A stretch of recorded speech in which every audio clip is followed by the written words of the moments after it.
नमस्ते। विभिन्न विषयमा छलफल गर्ने क्रममा आज फेरि एकचोटि सुनचाँदीका कुरा गरौँ। अचेल बजारमा केही कुराहरू चर्चामा छन्। सेयर बजार, सुनचाँदीको बजार, जेएनजी, अब के होला, चुनाव, यस्तै कुराहरूमा जतिसुकै जेसुकै कुरा गरे पनि हामीलाई आफ्नो काम त गरेरै खानु पर्यो, काम नगरिकन खान पुग्दैन। त्यो क्रममा बजार भाउ पनि हेरिरहनुपर्छ।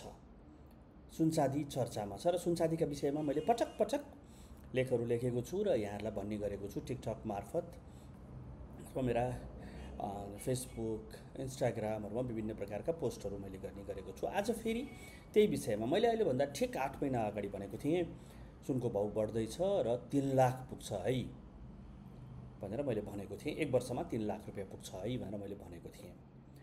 यसैलाई टेकेर आज कुरा गरौँ। आज सुनको भाउ 2,48,900 रुपियाँ प्रति तोला र चाँदीको भाउ 3,240 प्रति तोला छ।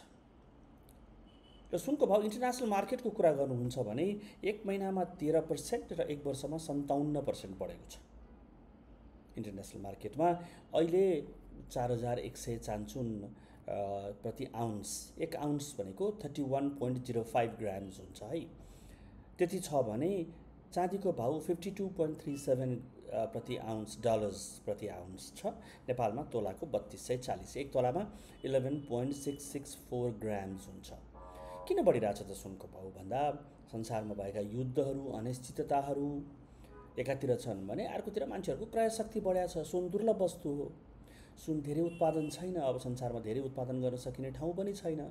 मानिसहरू गहनाको रूपमा अथवा बचतको रूपमा सुन प्रयोग गर्छन्। एउटा भनाइ छ संसारमा उत्पादन भएको सुनको 1/3 सुन त भारतीय महिलाहरूसँग गहनाको रूपमा सुरक्षित छ अरे। विभिन्न देशहरूले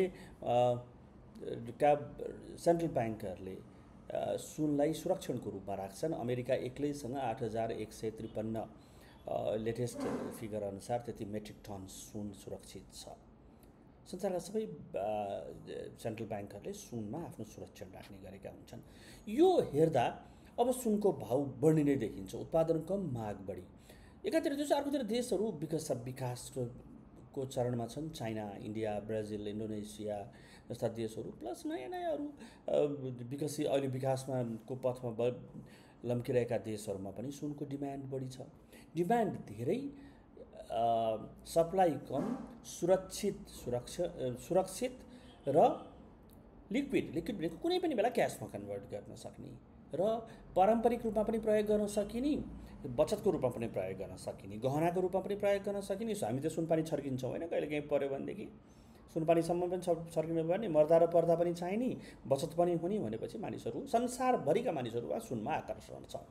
सुन 24 क्यारेट, 22 क्यारेट, 18 क्यारेट हुँदै 8-9 क्यारेटसम्मको बिक्री हुन्छ। त्यो भनेको मिसावट हो। त्यो सुनमा के कति मिसावट हुन्छ भन्ने कुरा हो। त्यतापट्टि अहिले हामी नजाउँ। अब अहिले विश्वमा करिब 3500 मेट्रिक टन सुन वार्षिक उत्पादन भइरहेछ। त्यसले डिमान्ड पुगिरहेको छैन। डिमान्ड 5,000 मेट्रिक टनभन्दा बढी छ र सुनको भाउ बढ्छ, अझै बढ्छ। कहाँसम्म बढ्छ भन्ने कुरामा मैले पहिला पनि यहाँहरूलाई भनेको थिएँ 5,000, 3 लाख त पुग्छ है भनेर भनेको थिएँ। हिजो मात्र एउटा रिपोर्ट आएको छ अमेरिकाको एउटा ब्याङ्कले, जसले प्रक्षेपणहरू गर्छ, त्यसले रिपोर्ट निकालेको छ। त्यसले के भन्छ भने अबको 6 महिनामा सुनको भाउ $5,000 प्रति आउन्स पुग्छ। आज कति छ अरे? 4140 को रेन्जमा छ। 4150 को रेन्जमा भएको 5,000 पुग्छ। अर्को $850-900 बढ्छ। एकातिर भने चाँदीको भाउ $65 प्रति आउन्स पुग्छ भनेर प्रक्षेपण गरिएको छ। यस अर्थमा आजकै हिसाब गर्ने हो भने $141-142 को भाउ भन्सार दर यथावत रहने कुरा हेर्दाखेरि पनि अबको 6 महिनामा सुनको भाउ करिब 3,15,000 रुपैयाँ प्रति तोला अथवा 3,20,000 रुपैयाँ प्रति तोला र चाँदीको भाउ झन्डै 4,200-4,300 रुपैयाँ प्रति तोला पुग्ने देखिन्छ।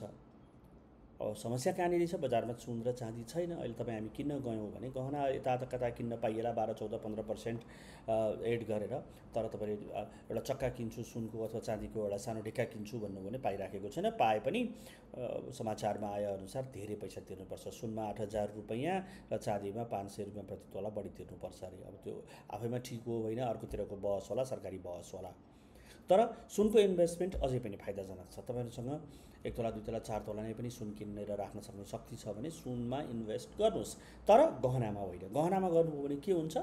फेरि ज्याला जर्ती घिउ खाने के गर्दाखेरि 12-14% अहिले एक्स्ट्रा तिर्ने, 12-14% पछि एक्स्ट्रा तिर्ने गर्दाखेरि हातमा लायो सुन्न हुन्छ। तर साँच्चीकै रस सुन अथवा भन्ने हो भने बिस्केट अथवा असर्फी जस्तो सुनहरू किन्न सक्ने स्थिति छ भने सुनमा लगानी गर्नु अहिले पनि फाइदाजनक छ। यस्तै यस्तै कुराहरू गर्दै गर्नुहोला, सुन्दै गर्नुहोला, हेर्दै गर्नुहोला, च्यानललाई लाइक गर्दै गर्नुहोला। तपाईँको समय शुभ बितोस्।